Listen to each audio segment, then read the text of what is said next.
Alright, what's up guys? It's your boy Dane Visuals here, and in this video I'm going to be talking about this tool right here from SMALLRIG. So let me just go ahead and take it out. So this is basically a multi-purpose tool. So just to give you guys an idea, it's something that comes in handy a lot, especially on like big video productions. If you're like a camera assist, or if you're an individual shooter, or if you just generally need something handy, this is going to be ideal for you. So right here it has different size I don't even know what to call these. I think they're called Allen keys, but they have different sizes.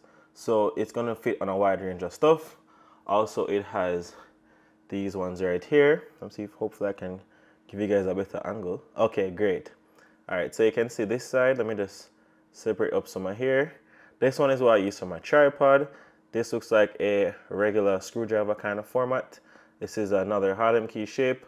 So yeah, pretty much it's just a multi-purpose tool. Whether you want to be putting up your tripod, setting up your camera, it's something that I literally use on almost every set. It's gonna come in handy. You never know what you might need. You never know what this might be able to help you to loosen up, to tighten up, just generally. So I definitely think this is an ideal thing to have for any camera assist, individual shooter, or just somebody that needs some tools on the go.